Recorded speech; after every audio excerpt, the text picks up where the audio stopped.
Hi guys, CJ here. Welcome to another episode of How to Band. Today we're going to make this drum set sound like this.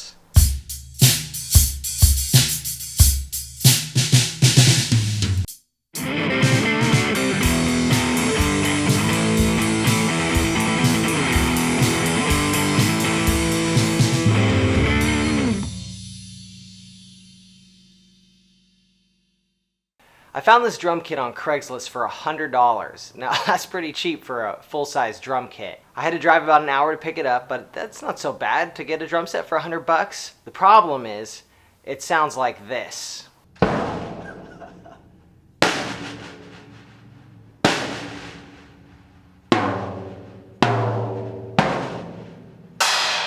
It's resonant, but it's not a good resonance. It's very flabby, and it sounds pretty awful, to be honest.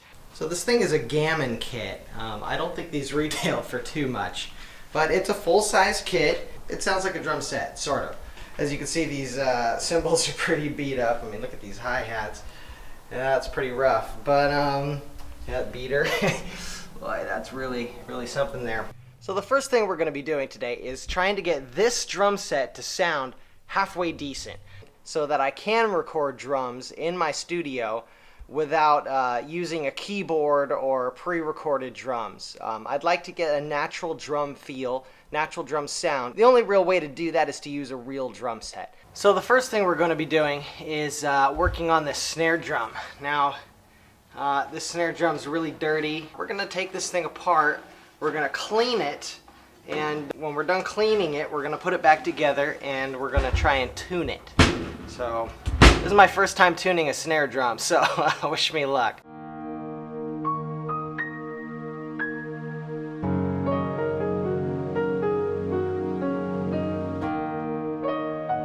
Look how dirty this is. This is just really bad. If I can get my camera to focus here.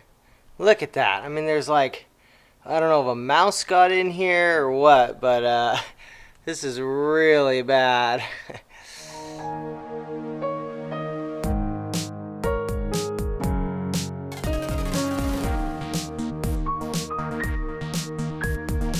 Okay, so now you can see we have cleaned all these. They're actually in pretty darn good shape now that they're clean. Gotten all the dust out of the battering head here.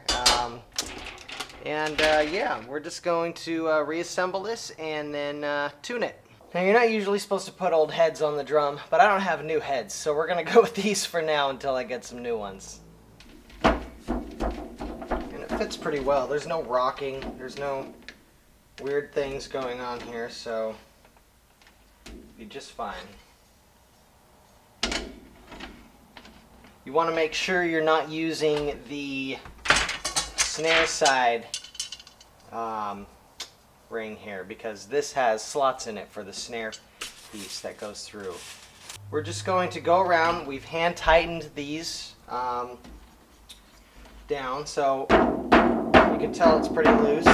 We're just going to go around and we're going to use our drum key here, and we're going to tighten these going diagonal from each other.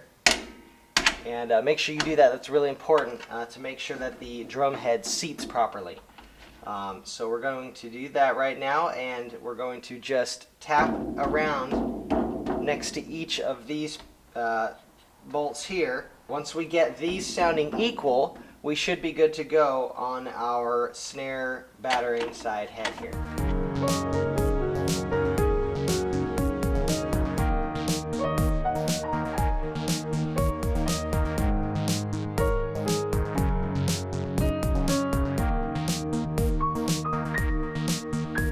Yeah, we're basically there.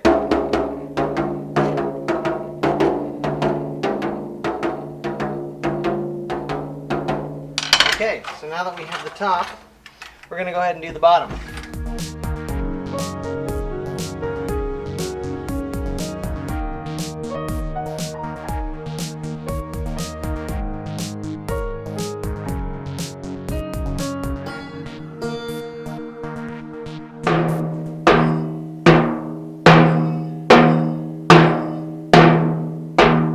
All right, that sounds pretty darn good. So now we're going to put the snare on. Now you want this pretty straight. No bends or weird things going on here. Now I was finally able to get the snare drum tuned. What I ended up doing was turning it upside down, and I tightened the bottom head pretty tight. I got that advice from a YouTube video. Then I retuned everything, and now I've got a pretty good snap on it. I think I'm going to put some Moongel on it, or maybe a ring if they make one for it, and it should sound pretty good. So this is what I've got so far.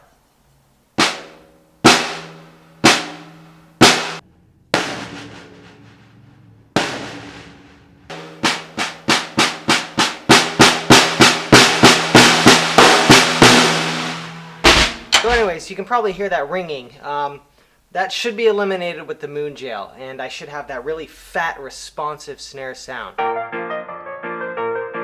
I could not get this snare drum to sound really good, so I went to the store, and I got these guys here. These are Moongel, and they got the snare sounding definitely better. So here's what we've got so far with the snare.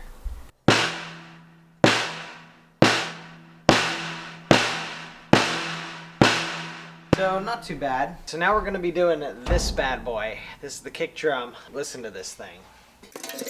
Oh my god. It seriously sounds like it's like part of a big marching band or something like that. Oh my god. Whew. Okay, so we're going to try and get that at least, well, quite a bit muffled. And try and get it tuned as well after we clean it up. Yeah, it's kind of a mess too.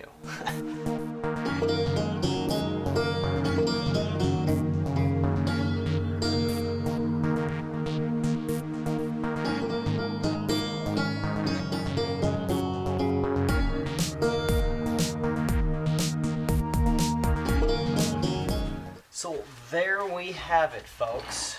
The bare shell with no hardware on it. Yeah, now we gotta clean it and then reassemble it.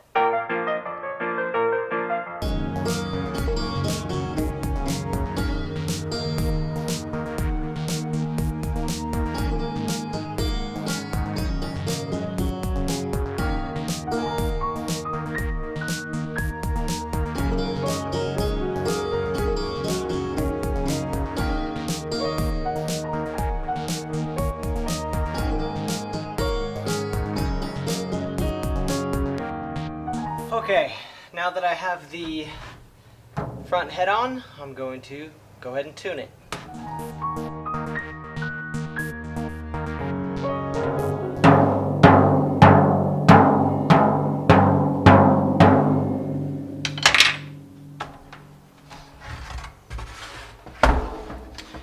Now, of course, every kick drum needs a good muffler. So, we're going to use this old pillow.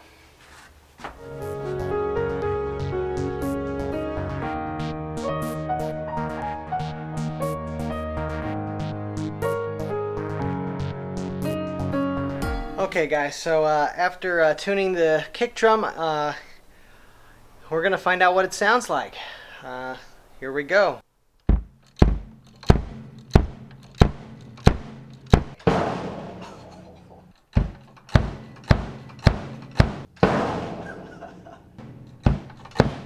Very muted.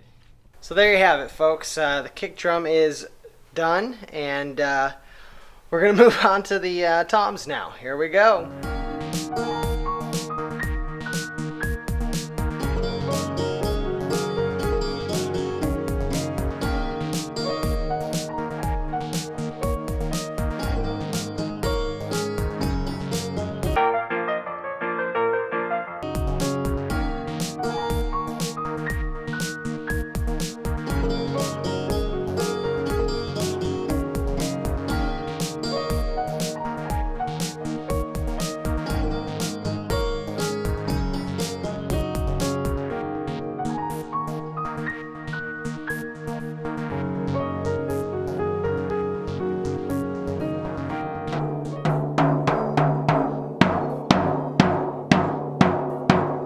now we've done the toms, and I'm going to do the floor tom off camera, but we're going to put everything together and see how it sounds. Alright, the drums are finished. I have them all set up here in my studio. I've added a couple extras because the original cymbals were not cutting it, and I needed a way to record them too. So the first thing I did was I added these B8 Pro Sabian hi-hats, and I really like the way they sound. They have a nice timbre to them, they're nice and shiny, and they have a nice bronze color to them. Here's what they sound like. So they sound way better than the old ones. They're way higher quality. They're not all dinged up. I also got this. This is the matching Sabian B8 Pro Ride, and it also sounds way better than the original one.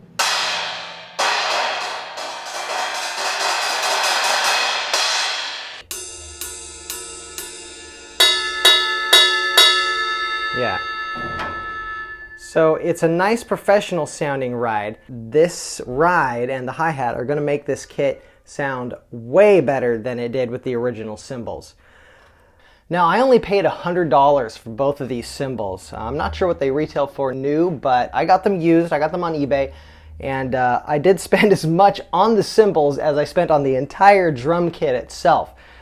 But that's not the only thing I ended up getting. I needed a way to record these things without just setting one mic up in the room and hoping for the best. These are CAD drum mics, and I got these used off Craigslist for $100 as well. The nice thing about these is that they came in one kit, and I have a mic for each drum in my kit. So I have 2 overheads, I have a kick drum mic, a snare drum mic, and 3 tom mics. So altogether, the whole kit is mic'd, which is really nice. I've been getting a really nice sound, and I haven't had to worry about the room noise or the traffic noise outside. I have a mic for each drum, so I have full control over what each drum sounds like. I can put a compressor on each drum, and it just sounds much better than it did before. So we're going to do a test run right now. I'm actually going to play this drum set. I'm going to record it with my mics, and you guys get to see, or I should say hear, what it's going to sound like. Here we go.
So there you have it, folks. This drum set is now fully set up in my studio. It's got the mics hooked up to it, plugged into the interface, ready to record whenever I feel like, which is just, it feels so good to have that, to just be able to walk in here, sit down, start playing, bust out a beat, lay down some bass to it, and just be on my way and not have to worry about it sounding too electronic or trying to deal with keyboard drums or whatever. So I'd like to give a big shout out to Animal. Thank you for recommending the Sabian B8 Pro cymbals. I'm really happy with the way they sound. I really think they complete the drum set. They just add that nice, I don't know, glass sound, whatever you want to call it. They add that nice sound to the drum set. It makes it sound much better. So thank you, Animal. I'm going to put a link to Animal's channel in my description below. Please check his channel out. He's got all sorts of drum videos. If you're a drummer, He's got all sorts of good advice for you, so check out his channel. Thanks again so much for watching, guys. I really appreciate you checking out my channel. I'd like to remind you guys that on drum sets like this one that sound a lot better than it did when I first got it, band smart, not hard. Thanks a lot, guys. Rock on.